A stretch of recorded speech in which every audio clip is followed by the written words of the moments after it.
Vincent, good morning. Good morning. How are you, my friend? Like a Friday morning with a good coffee. I'm happy to see you. Thank you so much for taking the time to sit with me. I know you're extremely busy. You guys are rocking the world with Origin, and I'm very proud that Ace and Team Ace can add a little bit to it. Thank you. Thank you for being the first guest of season 3 already of the Ace List Live. We were a bit reluctant to start a new season, but our loyal fan base asked for it. So here we are. I'm very happy you are the first to sit down with me. We've been working behind the scenes now since last autumn, very actively on something that I'm very, very passionate about. So I was adamant to have you as the first guest on our show because the Origin Foundation, which is a DAO, DAO, it's a Swiss foundation with its verticals. And Ace is working with Origin Luxury, and probably we'll get questions about that because people get confused. There was a press release that we announced that Ace Jewelers is going to mint authenticity certificates by Origin for wristwatches very soon. So I was adamant to have you on the show before we go live so we can answer all the questions that the watch collectors are having. Thank you. My coffee just arrived. I need to get back into the swing of things with the Ace List. I also forgot to turn off my phone, which I'm doing now. So, my dear viewers, Vincent Perriard is a living legend in the watch industry. Although he was very, very important for the success of TechnoMarine, and those that are watching right now, and remember the super funky, cool watch brand where you had transparent silicone colored straps and case guards. Remember? We sold bucket loads of them. I actually did not meet you there.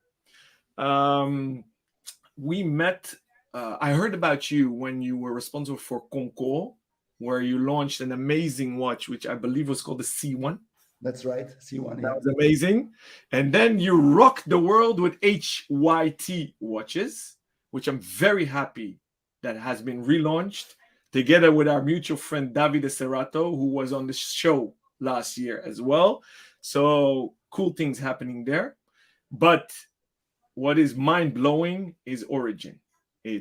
I called it the killer app, and I suggest we dive in deeper what it is, what you guys do after the standard 7 the Ace List questions. For those that don't have the patience to watch this long episode, because I get complaints the shows are too long, but I'm sorry, we do quality, so we have to go in depth. Very briefly, Origin is the killer app. It's the one and only software out there where the product, the luxury product, is the source of authentication. Origin authenticates with Ace wristwatches, makes an NFT, a utility NFT, as a token on the blockchain, and there it's guaranteed and anonymous. We'll dive in deeper. Tell me if I did the pitch wrong, Vincent. I'm still getting the hang of it. The tradition on the show is before we do anything, we always start with a wrist check. What are you wearing today? Oh, well, I guess you already have seen it. It's the Royal Oak, the blue dyed edition from the boutique from Audemars Piguet. And just because I'm the biggest fan, I've been lucky enough to start my watch career at Audemars Piguet in 1995. The funny story is that I started the same day that François Benamia. So François and I started the exact same day on a Monday morning. It was in January 1995. Amazing. And I was in charge of marketing for about 5 years. And since then, I've been connected to the brand, I would say forever. So, yeah. So, but that's not the only watch that I have, but this one I cannot love it. Yeah, love it. Amazing. So I even forgot to mention that indeed that's also where you were active. I put on my sterling silver Tudor Black Bay 58, and that's for a special reason. because it will patinate, and it's a soft metal, so it will ding and dent more. Mhm. And I'll tell later on why I've worn this watch for the show today, because we got a lot of questions after we had an amazing article published about our partnership on Fratello watches. Mhm. But later, more. We want to learn more about Vincent. By the way, the questions are flooding in and comments. Good morning, Melvin. Thank you for joining. Somebody on LinkedIn says, hi, team. Rocky is here. He has the world record of watching every episode live and asking questions. So watch out. He'll send very, very good questions. Good morning, Daniel. And then we have many, many good questions. So get ready. And this is Origin number one, Jody. Guys, make sure to meet Jody when she comes to Amsterdam to install the Origin boxes. We're going to do some minting parties. So Jody will be there. And watch out. She's a killer app, killer lady. First question, Vincent. What watch and or jewel is your favorite and why? I'm a big fan of two brands. It's not about the product itself. It's really the brands. It's as I said before, the Piguet. The reason is just because I started working in the watch industry at AP, and I've been always close to the family, the owner of Audemars Piguet, and obviously now François and so on. So my connection is a very long-lasting connection, even including at HYT. We have been working with Audemars Piguet Renault Papy, which is APRP for the movements, for the mechanical movements. So that's a long-lasting story. So it's purely emotional, and I think the design is absolutely outstanding, and it's sporty and a lot of things. And the second brand that I'm the biggest fan as well is Richard Mille. Because I know the gentleman, and I've really followed the story from the beginning, from the early stage of the brand, and I've been always like very much in love with the spirits, with the Formula One spirits, with this product, like craziness, like to go much deeper and a change of paradigm. Because if you remember in the early 2000s. It was to have money was all about having something solid and something strong and something heavy. It's really the late 90s. We still had like this, in Asia, in the US, in Europe, it was all about the weight. So something very heavy on your wrist means that you have a lot of money. So it's gold and stuff like that. And then this guy came and said no. And it became all about titanium, all about carbon fiber, and all those materials. And he's really the one that really changed that almost kind of attitude towards the watch industry. And he's a visionary. And now, as we all know, the brand is absolutely rocking. It's more than 1 billion Swiss francs, $1 billion turnover, and it's just the beginning, I guess. So yeah. And again, group of friends, because I know Audemars at the back end invests. Renault Papy also helps. So you guys are one clan of genius watchmakers. Amazing. Cool to hear. Thank you for sharing that. Next question. What did you want to be when you grew up? Oh, this one is easy. Because I have another life before I became decided to go in the watch industry. My other life from the age of, I would say, 10 years old, which is really, really young.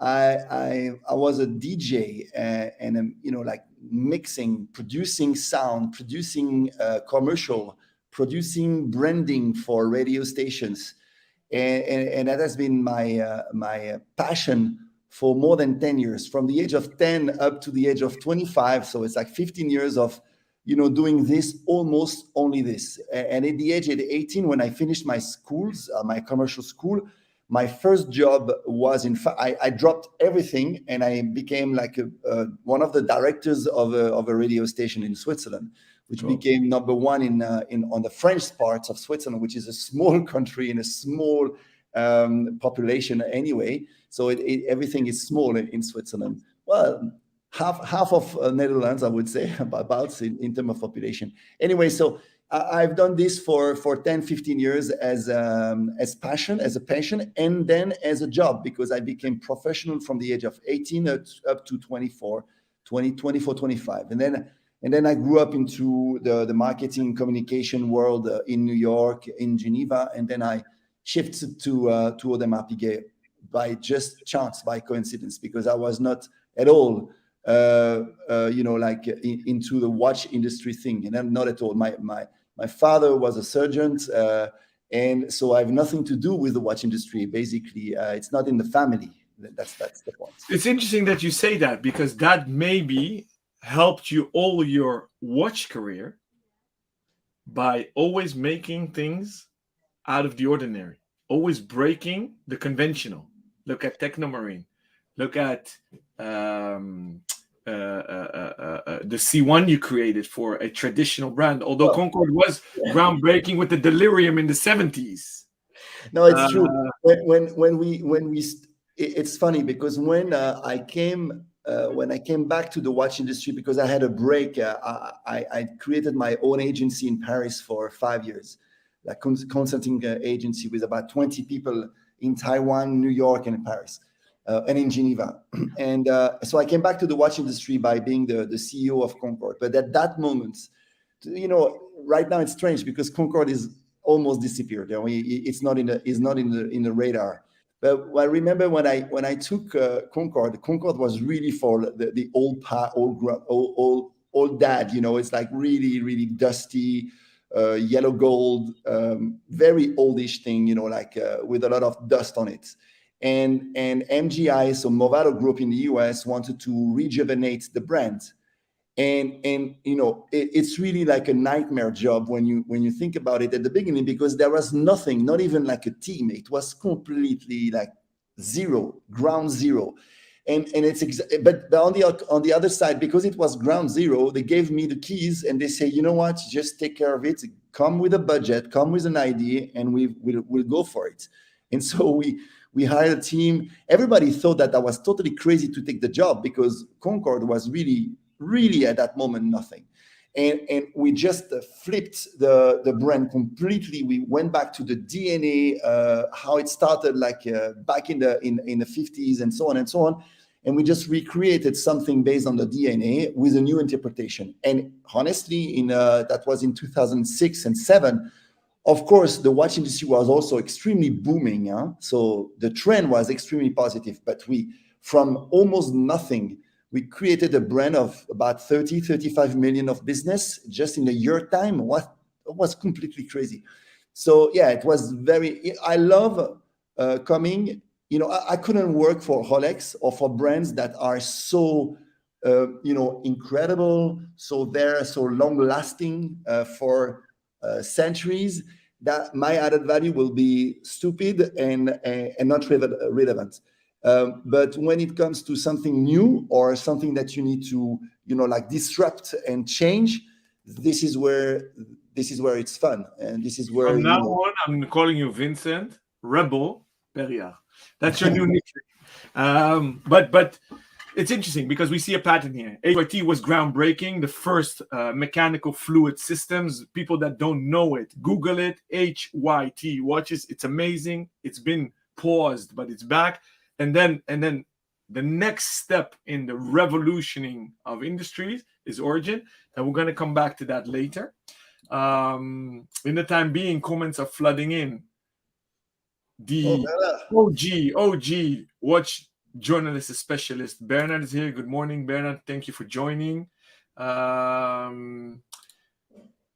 Laura, which we'll see next week. By the way, talking about music, Vincent, next week I'm seeing you in Geneva physically. I want to see your Spotify list. I want to bring you to the ADE, so the Amsterdam dance event, if you're such a famous DJ. No.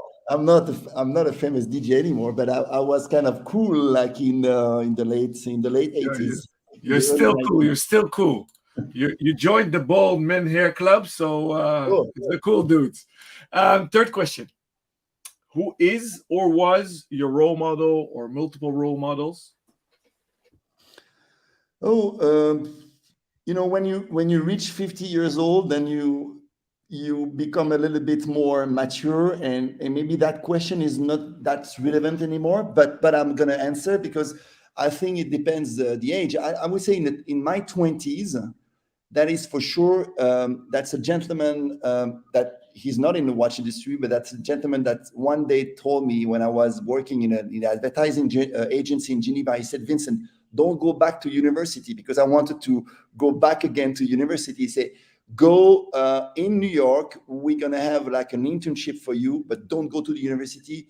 You've got that potential of life of going, like in the markets and do it by yourself. Don't go back to studies." That's what he said. And I think, honestly, knowing myself now, I think he was right. And his name is Philippe Boissonnat. He's a Geneva gentleman that is a close friend of mine, and that I don't see enough, I would say. And then it's definitely in the when I was in my 30s, in the early 30s, that was definitely Mr. Hayek, Mr. Hayek Senior, who after Audemars Piguet wanted to see me. I had that meeting, crazy meeting at 6:30 or 7 o'clock in the evening, and the secretary told me, "Well, Mr. Perriard, nobody sees Mr. Hayek, honestly, but he wants to see you. So, but it's going to be a 10, 15 minutes discussion." And I came, and obviously it took 2 hours, and we were very close during those 2 hours. Was crazy, because during those 2 hours, he was smoking his cigar, and he said, "Okay, come on board, come to Swatch Group." And I say, "Yeah, okay, great. But my dream is to go back again abroad. So I wanted to go back to Asia or back to the US, whatsoever." And he said, "Okay." And he took literally his phone, and he was calling the CEOs of the different brands to see if there was some, like opportunities. And it ended up by going back to New York, working for Hamilton, where the project was to bring the company back to the US, to Switzerland, the head office. And the job was to relaunch, reposition, and move the headquarters back to Switzerland. So it was a great job. And that relationship was it's always for me, it has been a love and hate relationship. The guy was a genius, but it was also on the other side like a nightmare, very difficult to handle, and so on and so on. But when you are like 30, you take this, you eat this and you learn. And that's what I've done. So when you reach 50 years old, then you become more, more solid in a way, and you've got your own ideas, your own philosophy, your own vision. So you don't need any more those role models. They made you literally, but it becomes a bit less important. But I would say yes, Mr. Hayek, when I was in my early 30s. Amazing. I didn't know that story. So it's an amazing story. Thank you for sharing. I had the honor to meet him also on 2 occasions with all his watches. The day he passed, I made a tribute picture for him. I put also 4 watches on each arm. Let me flip the question on you then. Although I think I'm too young to be a coach and mentor, I do that because I've been asked, and I had the honor to do old, young students and whatever. Do you mentor currently? The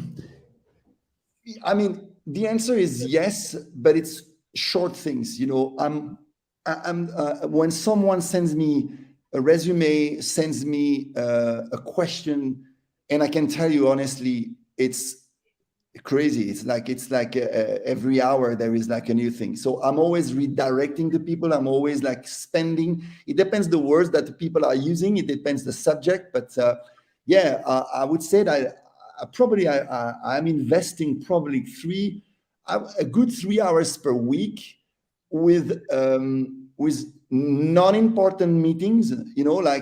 Where there is nothing for me, if I may say. Mm-hmm. But where I give on the other side, so I'm just and sometimes it's completely outside of origin. It can be, like someone wants to some advices and things like that.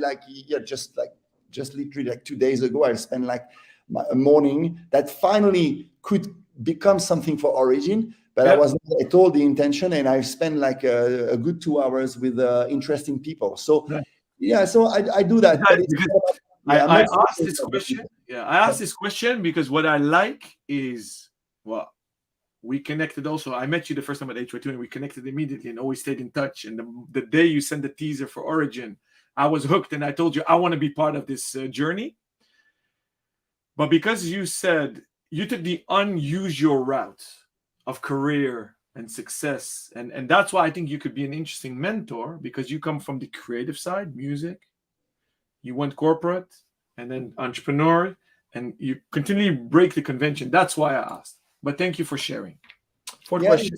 It's just one thing. It's funny because every time it was going great for me, and I can give you 3 moments where it was going great, and it's not always the case. Sometimes it went not great for me, but the three times where it went great for me, I left the company after exactly 5 years. It's my, Audemars Piguet 5 years, and I left, and I could have stayed there forever. I will still be there. I left Swatch Group, and I could be there because Mr. Hayek wanted to give me like a brand in Switzerland. But I left. I couldn't stand a too big organization like this. And HYT, after 5 years, when we have done the first part, the first job, like launching, bringing the idea and doing the marketing stuff, then I left. Okay, and now I'm back kind of because I'm the chairman of the new HYT, because I couldn't stay. I couldn't leave the brand like this, like dead. So we just reactivated the brand now. But yeah, just to add this point. Can we conclude you have ADD? I have no idea. And I think you're either get bored easily or you're a thrill seeker, but we'll come to that later. In the time being, a lot of comments are flowing in. Ole says, good question, very interesting discussion, guys. Thank you, Ole, for joining. Thank you for the feedback. Keep them coming. David has an emoji, good vibes. Thank you. Abdul, great watch collector from Germany. Good to see you. Thank you for joining us. I see you posted some more questions, but I'm keeping the in-depth questions for the end, guys, for the freestyle Q&A. Going back to the 7 questions. I'm absorbing Vincent's ADD. I'm all over the place. Vincent, if you could teleport tomorrow, where would you go? I would hope that you asked me the teleports to yesterday. Okay. No, it's okay. No, because I'm a big, my wife always tells me that I'm a big nostalgic. So I'm always like, you can travel back in time. Well, I'll travel back in time. I would definitely go back. Where would you go? What time? What age? Where would you go? I would be 10 years old in Neuchâtel, my hometown, and it's a part of my life right now where I lost my father like a year ago. I lost a lot of different people, and so I'm a bit like connected to great memories, but very positive memories, very good stuff, very good vibe, and so I'm more like about this. But the future, well, will be space. That's for sure. Will be space. I think this is a dream like every boy. Certainly, the boys are maybe like this. Like where you'd like to know more about. What is next? What's after? And what's the true story about the space and the universe and all those questions are incredibly interesting. And the only problem is you don't know if you could push the button to go forward, would you go 20, like in 100 years from now? Would you go in 1,000 years from now? Would you go in 1,000,000 years from now? That's interesting question. I ever since I'm a kid, I also love the space race, and I've been absorbed by this time travel concept. But I think we could fill a whole episode about it. So let's park it at that. I love that you take this passion and infuse it into the new chapter of HYT because it's also space oriented. Did you see the Netflix documentary about Musk? No, but I keep hearing about it and I didn't see it yet. Yeah, I am a fan of him, but I don't admire him, but I think he's amazing. Sometimes a nutter, but interesting what he's doing with Twitter. But that documentary about SpaceX shows his long-term vision and that it's really a passion project and the defeats he had to get where he is. So that was interesting. So I recommend that to you and all the viewers. 5th question. What book are you currently reading? And if you're not, what made an impact on you recently? Oh, it's a boring stuff because the thing is that I have no much time to really read. When I have time, I prefer to watch a good movie with my kids. Remember, I've got 5 boys, 5 kids, so the weekend are pretty busy. Books. The book that I'm reading, or I just finished. Like I'm reading all about technology. So it's a book again about blockchain, just to go a bit deeper than the first surface of blockchain and how blockchain will change our economy and probably the way we work, the way we trade, the way we bank, and so on and so on. So that's the real thing, because I think it's changing the world for the next 10 to 20 years as much as web has changed the world in the early 90s. And what's the name of the book, Vincent? Well, it's in French. It's called, the one I'm reading here is Blockchain vers de nouvelles chaînes de valeur, new value chain. It's one of those books which, but it's a deep one, which goes much deeper than just technology. Mm-hmm. It's really about the way it will probably change the way we do trades and so on. It's really interesting because it goes much deeper than just the tech side of it. Amazing. I had a holiday a few weeks ago, so I had time to catch up also on reading. And I read Scary Smart by Mo Govdat. Okay. Which I highly recommend, because I read a lot about singularity and that keeps me busy. And because everybody was referring back to 1984 by George Orwell and all these books that I'm reading about the future, I pulled it off the shelves again and read that one again. So, but I highly recommend Scary Smart to you. Yeah. Sixth question. Since you still produce watches indirectly, and you guys use a lot of colors in all the Origyn logos, what do you think is going to be the color of 23? Talking about the future. Yeah, well, it depends on many things. Well, I think COVID is almost behind, hopefully. Well, it's not the case in Asia or in China for sure, but for some, like political reasons, they didn't want to go for such vaccine, and now they are late. So, but it's going to be okay, I guess, this summer. I'm talking about COVID and of course about Ukraine, because it's all about the spirits, and the people will want, probably, if everything goes better than it is right now, we all almost sure that people will go for bright and shiny colors. So, like, back from to the red or orange, or like strong color statements, because people want to have fun. People want to to do some fun things. So I think it's going to be about those type of colors. That's just a guess with our discussion with the creative people that I have sometime. Mm-hmm. So you think the trend that we see now, all these rainbow colors and whatever, will continue? Well, it's funny that you refer to rainbow, because as you can see, the foundation logo of Origyn is using the rainbow. Yeah, and it's the funny thing is that we use rainbow because, in fact, we've got a few companies below Origyn Foundation, and those companies are using different colors. So, like Origyn Luxury is red, or Origyn Art is yellow. So the idea is obvious when it comes to the foundation level, which is the on the top of this. Then we use all the colors together, and they are all the family colors from the different brands we have. Yeah. So that's, by the way, that's a safe choice to go rainbow, because you use everything. So that's easy. It's safe, but it's also bold. So it shows you're not conventional and traditional. So that's cool. Yeah. Last question. Have you ever been to Amsterdam? And if so, what's your favorite memory? Of course. I've been living in Amsterdam. No way. Yeah, but only for 2 months. So it's not a big thing. I've been trying to learn Dutch because my ex-wife is Dutch. Yeah. And so she was living in Amsterdam, and my kids, 3 of my 5 kids are Dutch. Yeah. And so I wanted to, give it a chance and get a little bit of Dutch. And, when I was like 25, I would say that I kind of was okay with Dutch. I could at least understand the discussion. And so, I'm a biggest fan of Amsterdam. I'm truly a big fan. I've been there about 20, 25 times, really.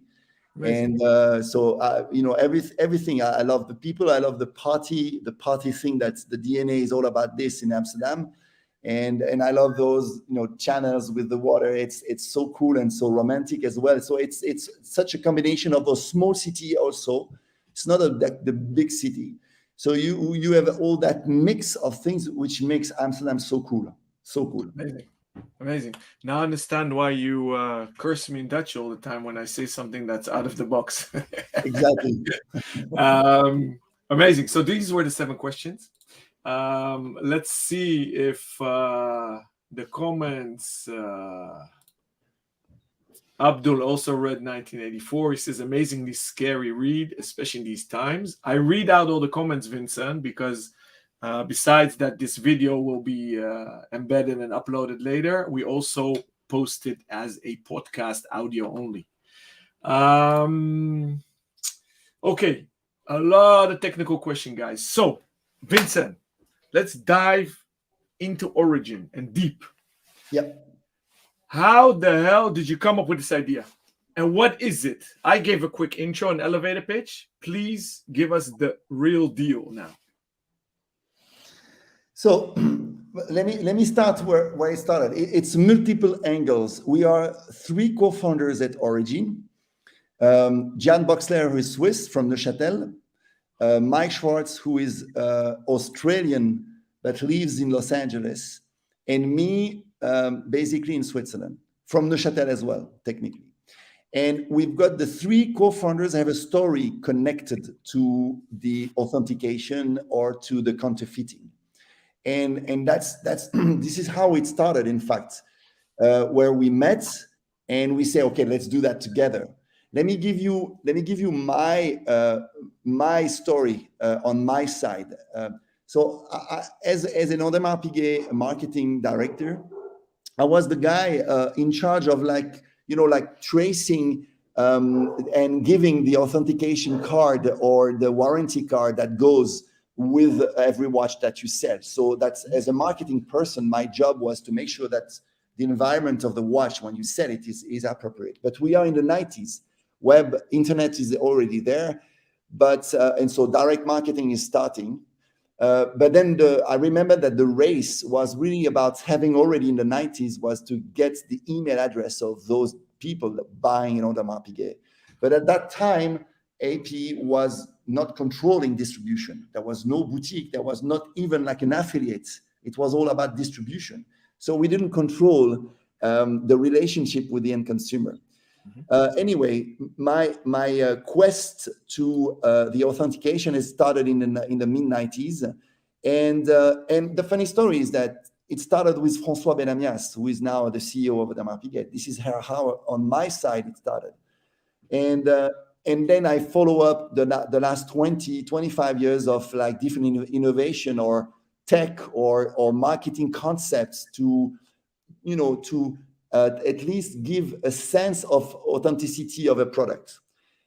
We have to understand one thing. When you buy a watch at Ace, or when you buy a watch at the Patek Philippe boutique, because you know Ace, we know Alon, or we know Patek, the boutique. You don't really care about the authenticity because you know it's authentic, because you trust the people behind. Okay, and that has been like this for many, many, many years, for decades and decades. However, in the last 10, 15 years, we have seen the marketplaces, we have seen internet and online digital sales. And that is changing the game, because suddenly you buy a watch from a secondary market or even new where you don't know the person in front of you. And you need to make sure that what you buy is authentic. So it's completely different. And that's new. That was not the case in the 90s or in the 80s. It became the case in the 2010, 2015, with the growth of marketplaces. And it's only the beginning. And as you have seen, and I'm sure, Alan, you know that because we discussed this, the volume of business from the Swiss watch industry is now lower than the secondary market. So we sell more watches on the second-hand level than on the primary market. And that means that when someone goes to you, Alan, and buys a Rolex, in statistics, there is 40% chance that the gentleman or the lady will one day resell the watch. And therefore, 40%, it's huge. And it's probably only the beginning. That means that she or he needs to have like a good paper or a good system that prove the authenticity of the product. Okay? And today, I don't have the numbers, but it's probably 50 or 60, 70% are still giving a piece of paper to prove the authenticity of a product. And some of the brands we all know here are using a better technology. So they're using a plastic card with a QR code or a barcode, what you scan and it goes and it tells you, yeah, the watch is authentic. But it's a plastic watch that tells you that the watch is authentic, or it's a piece of paper. Now, Alon, you are in Amsterdam, and I am in Switzerland. You sell a watch to me. I don't know you. You don't know me. How the hell I know that the QR code you're using is authentic? Probably yes, it's a true QR code, but it doesn't mean that you have the watch next to you. No, absolutely no. And I can tell you, because we know it for a fact, because we're working with a lot of different brands here in Switzerland, the business of fake QR code, the business of fake plastic cards, or the fake paper is crazy. They catch people selling fake QR code. And again, if you buy the watch at Audemars Piguet boutique, no problem, you know it's authentic. But when you sell it, that's the problem. Because, or when you buy it on the secondary markets, you need to make sure that what you buy is authentic. The product, not any proxy. I'll tell you an additional story. That has been the headache for years and years. And what has happened as well, I got called by a major Swiss brand. Alon, why the hell am I finding all your watches in tier 3 stores in China sold by you? I'm like, what the hell are you talking about? I don't drop ship to Asia, blah, blah, blah, because e-com for some brands is only EU or Europe. Yeah. So I said, send me the warranty cards. They made not only fake warranty card, we put stickers with silver foil, la, la, la, la, almost hologram, not really, but holographic. Yeah. They faked our stamps, our stickers, the retailer. So we're a small retailer, and they faked our warranty stickers. So it's crazy. So that's why I'm so much passionate about Origyn. So, okay, so you told us why you came up with the idea. And then? Yeah, so we knew one thing. A lot of people know that the only moment, and I think, Alon, you were a perfect example of that type of people that you understand. What we said, as long as we don't prove the authenticity of the product itself, there will be always a weak link. Today, I give you 2 examples, okay? 2 examples. You buy a Cartier watch, Place Vendôme in Paris. We are in 2022. We go to Mars, but you still have a piece of paper that says you congratulations, you just purchased a Cartier watch, da, da, da, da. Imagine, 2022, it's a piece of paper. Another example, so it means that it's what I described before. Another example today, you buy, and I think that you are selling Breitling at Ace. Breitling is maybe one of the good example of a company that goes much longer into that authenticity system.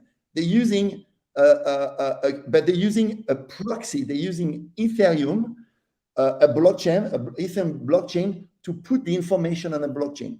Nice. I have nothing wrong with that. It's great because we know the blockchain is decentralized information that you cannot hack. Fine. But what is the point if you are putting a fake QR code or something wrong on the blockchain? I mean, my kids at the age of 9 years old, they understand that as long as you don't prove the authenticity of the product itself, it's useless. I'm going to pause you now because you're going very quick. And for those people that don't read about Web3, blockchain so much, you use the word proxy. Now let's step back and explain quickly what does Origyn do, and then compare it to the Breitling case. And Vacheron Constantin does it too. And there's some brands now that say, hey, when we activate the digital warranty, up until a few years, it just talks to a server somewhere in the world. Yeah. So It's not decentralized. It's not a third party. It's not anonymous, nothing. So tell me what Origyn does and why it's light years ahead of what's in the industry right now. So what we do, we allow either the brand at the beginning, at the birth of the watch, Mhm. or a retailer Mhm. when the watch comes to the retail shop, or a CPO, a certified pre-owned company, to do it. What we do, we take a picture in very high resolution of the watch, and we took it 360. So it's not just it's not only the front, but it's the back, it's the angle. And we This use is the box, right? This is the box. that's the box. So So we you use guys created hardware, software, AI, machine learning, and these boxes will be at ACE this month or maybe beginning of June. Physical Yes. boxes at retailers. Then what? So now, remember when you were kids, when we take the picture, we go extremely, extremely deep into the material. So the dial, the bezel, the crown, the back of the watch. We take 360 of that watch. We take more than 10,000 points of references. Mhm. So it's like when you take this cup of coffee, when you take this piece of glass, piece of plastic, anything, when you go deep, you go so deep in the micron, then it's a landscape by itself. It's the infinite small. We take a picture of this, okay, and we create a digital certificate, a digital twin of the object, which technically becomes an NFT, okay? It's a non-fungible token linked to a physical asset. And that is going forever. The only way you can open the certificates is by using your telephone, smartphone. When you scan the product as a consumer, then it can open your own certificate, which is connected forever to the product itself. Even if the watch has been produced 1 million times, the 1 million time is always totally different from one piece to the other piece, because we take so many points of reference that we can track it forever, ever. So it's really the product itself that can open your certificates. Yeah. So you said very important things. 10,000 reference points. You guys use in the marketing materials biometric. We had some discussions. Journalists asked me a lot of questions about it. I had a very good conversation with Daniel, the CEO of ORIGYN Foundation. You're the co-founder. Daniel is the CEO. Also an amazing guy, smart guy, goes very quick. But we need to take the speed down for those that have never heard of ORIGYN, never heard of blockchain, Web3. So biometric is for living organisms. What ORIGYN uses as a metaphor, it's the facial recognition software now security companies use when people walk by on airports. They film you, they can do facial recognition. Your Apple phone, when you open your Apple phone, it's facial recognition. It has a lot of touch points. And even if 40% is covered, Apple can technically say, hey, it's you, because they're working now on software to open your phone when you have a mouth mask on. I said with Daniel, and Daniel told me, use the word microstructure. So that's what Daniel and Vincent mean. When you zoom in enough on high resolution image, it's not microscopical, but could be. When you zoom enough, you'll see on the Superluminova, for example, you'll see a mountain landscape. Whomever never done that, take your phone, guys. If you have a very new mobile phone, take a zoom picture of your watch, blow it up, you'll see structure. And that's what they do. Okay, now for those that are not tech savvy enough, why blockchain? Why an NFT? Why do we need all this mumbo jumbo, as the non-believers say? Why? You know what? Why not on your own server? I understand, but we could stop as a discussion. We could stop here, because in fact, the biometry is really something that everybody understands. I would answer your question, but let me just give you one little story. It's a 1 minute story to really explain what do we do and what's the vision. And probably I already told you the story, Alon, but imagine we are in Breda, south of Netherlands, small city like Neuchâtel, like Lausanne in Switzerland. In Breda, you don't have a Louis Vuitton store. Okay? Correct. You will understand why I'm telling this. Now we go to school, and there are two girls. They are 15 years old, young. So obviously they don't look to have the money, or at least for themselves, to buy Louis Vuitton. And there is one girl coming with the Louis Vuitton bag. And the girl next to her She has her telephone, like everybody. 5.2 billion smartphone over, in the world. The lady, the girl next to her, she takes the telephone and she scans the Louis Vuitton bag because she wants to know. She's got some doubts. She said, come on, this girl is 15 years old. She lives in Breda. There is no Louis Vuitton store. Why the hell she has like a Louis Vuitton bag? Is it like a real one? Everybody does. Everybody asks themselves that question. She takes the telephone and she scans the bag, and she says, because the ORIGYN app tells you that bag is not registered, it's a fake one, then I can tell you that the girl that has the bag will never come back the next day with the fake bag. It's over.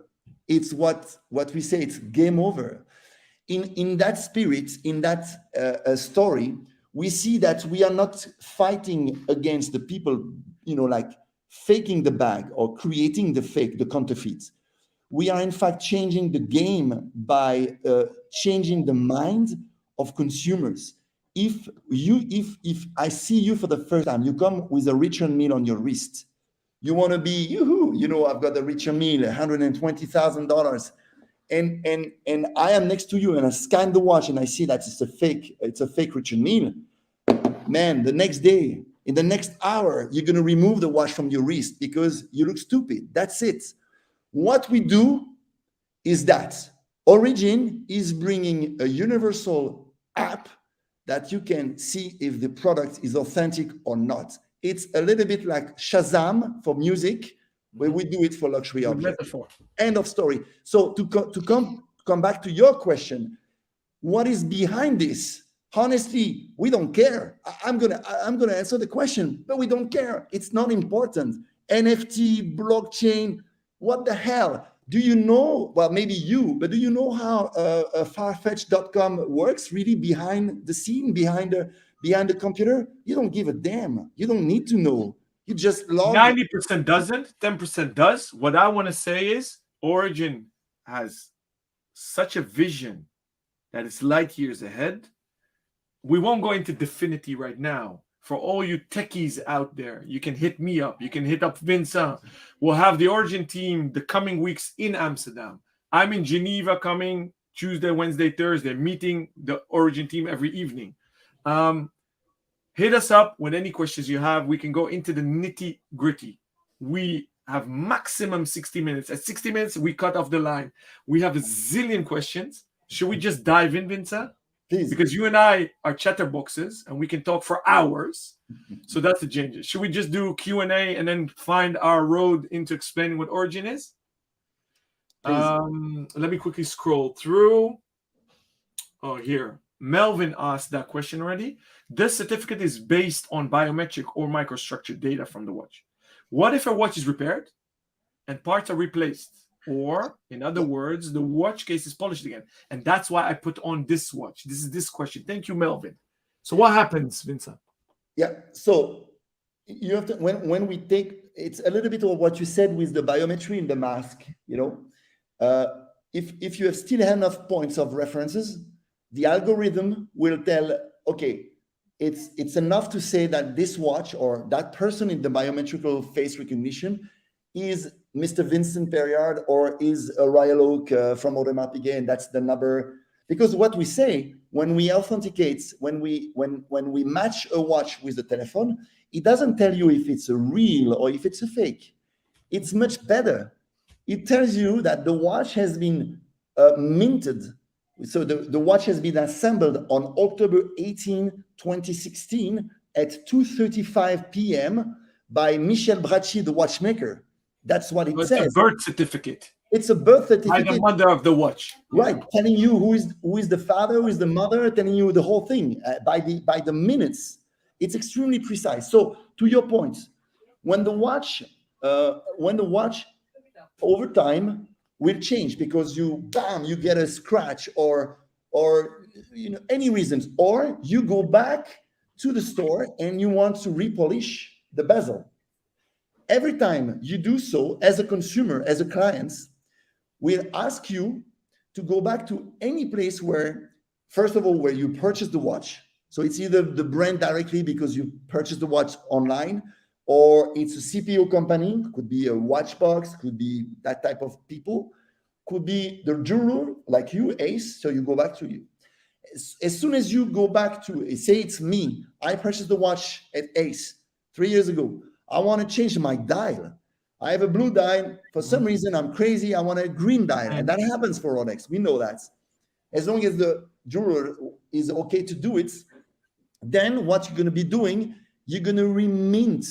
After you have done the service, after you have done the repolishing, after you have changed this or that, you just remint. So it means that you take the watch. So if you take the bell curve, a little changes like scratches on the curves of the bell, it's fine. It's the fine. moment you change the dial, it's in the middle of the bell curve. It's an identity change. You need to re-certificate.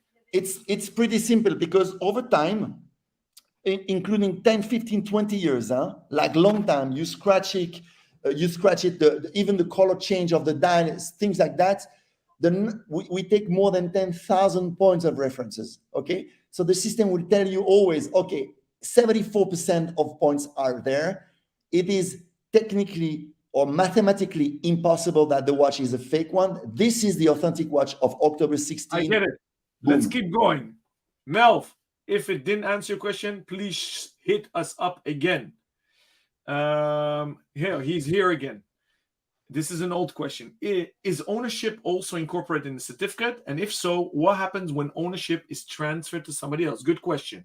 Yeah, it's a good question. And the answer is that we, as a foundation, we are not a marketing engine. In other words, we are not, this is going to be open. When you have an NFT, when you have a digital certificate, what we in fact have, we have an internet identity. We know it's like an IP, like with your computer. We can technically, I can trace you, I can track you, Alon, by knowing your number for the computer. It's the same for the wallet. We can get in touch with you by your internet identity, but without necessarily your name, your telephone number, your first name, your last name, your country. We don't know that. However, and that's why you make a token to anonymize it. Exactly, it's anonymized. Now we probably will have the option if the client wants to have that, because he loves you, Alon, and he buys the watch at you, and because you, as a retailer, you decide to add a service on it, and you say, if you give me your name, first name, and email address, it's just an example. If, in other words, you give me some more information about you, then I'm going to offer you a service in 2 years' time. That's something we can imagine. But that's going to be not origin. That's going to be, first of all, if the consumer, the client doesn't want to answer, he doesn't have to answer. That's fine. It's going to be anonymous. So when you transfer the watch, you also transfer the certificate. So he has a follow-up question on that. How can he prove that he's the legit owner of the certificate? So I put on screen a sample of how the Ace X Origin certificate will look like after it's minted. So you have a certificate. Well, you have the watch, and you can transfer wallet to wallet, right? Yes, but remember one thing. It's like if you give me your IBAN number of a bank, okay, then I give you the money, and that's it. I cannot take it back, okay? Yeah. So an internet identity. So like this certificate. If I transfer you because you give me your number, okay, then I transfer the documents, so the digital certificates, which is technically an NFT, and you get the NFT. You get the NFT as soon as you have done the transaction with me. Let's leave it at that. I have a zillion questions. 6 more minutes. Antonia Islander writes, Alon and Ace Jewelers did a platinum wedding bands. Excellent products and amazing service. Thank you, Antonia. Hope you're still happily married and it's a platinum marriage. She writes, I'm a corporate and tax lawyer that specializes the last year in crypto assets. Amazing. That is why I am super excited to view this live session on NFT. You are pioneer, guys. Awesome idea. Thank you, Antonia, so much for watching and sharing this with us. I saw you posted another follow-up question. Here it is. After watching the 45 minutes, she shot in another question. Will there be royalties paid on the NFT of the physical asset to origin? with every resale of the asset? Good question, Antonia. Hold on. Well, I'm not sure to get the question totally. I do. Maybe hit me up, Antonia. I would love to spar with you. I'll send you also the article about Fratello watches that you've seen on screen. Technically not, because Origyn is independent. So if and one day brands will want to do that, they can embed that into the certificate, the NFT, if it's produced, minted at the brand. Today, we're still at a retailer's level. So we're skipping the birth certificate step right now, but definitely it will happen that brands will issue an Origyn certificate with their warranty on day of production. I'm convinced about that. What is very interesting for you, Antonia, check out Origyn, because they have collectibles, they have intellectual property, they do physical art, they have scanners. Guys can scan a whole Van Gogh, right? Yeah, absolutely. And it's been happening already. So Antonia, hit me up. I'll catch you up on that story. I'm going very quick because we have amazing good questions. Let me see. Abdul asks, will NFT authentication help with the buying and selling process, as it makes it more safe for P2B buying and selling? Yeah. Abdul, rhetorical question. Both of us are saying yeah. Yeah. So good question. That's the big thing, Alon. That's the big thing, because we think that it's going to change the way we do business of watches and luxury objects. Imagine in a 15 seconds. Imagine that a retailer have a watch. He sells the watch for like decades. He was selling a watch, and that's it. Now he sells the watch, and he keep touch with the consumer. When the consumer wants to resell his watch, he can automatically on his telephone see the value of his watch. Say if it's a Rolex, maybe he purchased it for 7K, and tomorrow it's 14K. Boom, he has got a resell button. He hit the button, he goes back to the retailer, and the retailer will make sure that he can place that watch to another consumer, and boom, do a second time business. It's a win-win. It's a win for the consumer. To answer that question, for the retailer. So Ace Jewelers, from the moment we have the boxes, we're going to do a minting party for the press, a minting party for you guys, our loyal Ace ambassadors and collectors. You'll get it as a gift from me, the watches you currently have. And from the day we have the boxes, every item we're selling will be complimentary Origyn certificate for watches, and soon jewelry and loose diamonds as well. And then I come to Bernard Verk's question, the Louis Vuitton bag scanning of the girl in the future. You have to scan all the products to tell all the details. When will be his reality? So Bernard, it's already reality for physical paintings, very, very soon for watches, and more to come. Correct? It's a long journey, but Bernard is right. You need to mint the object at some time, and then you can match it sometime later. That's it. But he's right, and it's a race, and it's a long-lasting thing. And this is why we are, as a foundation, we are like it becomes a big organization, not only for our luxury objects, but for art, for digital media, for collectibles, for many, many other things.